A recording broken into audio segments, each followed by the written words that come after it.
ছয়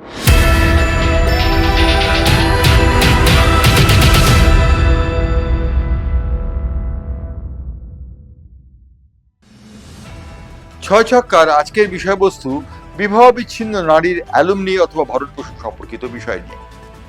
আজকেই supreme court একটি রায় দিয়েছে, যেটিকে যুগান্তকারী বলা হচ্ছে। সেই রায় পরিষ্কার বলা হয়েছে যে মুসলিম মহিলারাও এরপর থেকে বিবাহ বিচ্ছিন্নের জন্য ভরণ পোষণ বা খোরপোশ পাবেন।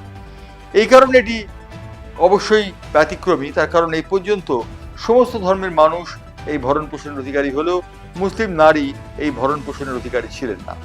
শুধুমাত্র বিবাহের সময় দেনমোহর বলে যে পদার্থ তারা পেতেন, অর্থাৎ সামান্য অর্থ, সেই অর্থই তাদের প্রাপ্য হতো বিবাহ বিচ্ছিন্ন হওয়ার পর। সুপ্রিম কোর্টের ডিভিশন বেঞ্চ, যে ডিভিশন বেঞ্চ গঠন হয়েছিল বিবি রাগনাথন এবং জর্জ অগস্টিন দ্বারা, তারা আব্দুল সামাদ নামা এক ব্যক্তির বিবাহ বিচ্ছিন্ন সম্পর্কিত বিষয়ে রায় দিতে গিয়ে এই মন্তব্য করেছে এবং এই রায় দিয়েছে। আব্দুল সামাদ তেলেঙ্গানা রাজ্যের বিরুদ্ধে আবেদন করেছিলেন। কেন তিনি তার বিচ্ছিন্ন স্ত্রীকে 10,000 টাকা দিতে বাধ্য থাকবেন? তেলেঙ্গানা হাইকোর্ট এই রায়টি দিয়েছিল। তেলেঙ্গানা হাইকোর্টে সেই রায়টিকে চ্যালেঞ্জ করে আব্দুল সামাদ গিয়েছিলেন সুপ্রিম কোর্টে। সুপ্রিম কোর্ট সেই রায় জানিয়ে দিল যে মুসলিম মহিলারাও ভরণ পোষণের অধিকারী হন। তারা সুপ্রিম কোর্ট সম্পর্কে আজকে জানিয়েছে সুপ্রিম কোর্ট যে ডিভিশন বেঞ্চ পরিষ্কারভাবে বলে দিয়েছে ধর্ম জাতি নির্বিশেষে এই ভরণ পোষণ দিতে হবে। স্বামীরা এই ভরণ পোষণ দিতে বাধ্য থাকবেন, কারণ স্ত্রী যদি দেখা যায় যে স্বামীর উপর নির্ভরশীল হন, তাহলে এই ভরণ পোষণের অধিকারী তিনি হবেন। বিবাহ বিচ্ছিন্ন হলেও তিনি এই ভরণ পোষণের অধিকারী হবেন।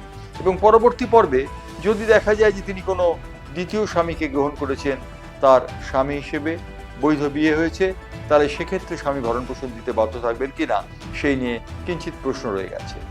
ইতিমধ্যে আইনজীবীরা এই বিষয়টি সুস্পষ্ট ব্যাখ্যা চেয়েছে সুপ্রিম কোর্টের কাছে। বিবি নাগরাতন এবং জর্জ অগাস্টিন পরিষ্কার জানিয়ে দিয়েছেন মুসলিম মহিলারা সমাজচ্যুত বা জাতিচ্যুত নন, তারাও এই মূল সমাজের অঙ্গ। সুতরাং তারা অবশ্যই ভরণ পোষণ দাবি করতে পারবেন এবং ভরণ পোষণ তারা পাবেন। এই মর্মে রায় দেওয়ার পর এই রায়টিকে ঐতিহাসিক বলে বর্ণনা করা হয়েছে, কারণ মুসলিম নারীরা এখন পর্যন্ত কোনো ভরণ পোষণ পেতেন না। স্বামী 3 তালাক উচ্চারণ করার সঙ্গে সঙ্গে তাদের তালাকনামা সম্পূর্ণ হয়ে যেত এবং তারা বিবাহ বিচ্ছিন্ন হয়ে যেতেন। এখন থেকে কোনো পুরুষ নারীকে 3 তালাক দেওয়ার আগে দুবার যে ভাববে সে বিষয়ে বলে দেবার কোনো অপেক্ষা রাখে না। ছয় ছক্কা আজকের মতো এখানেই শেষ হল।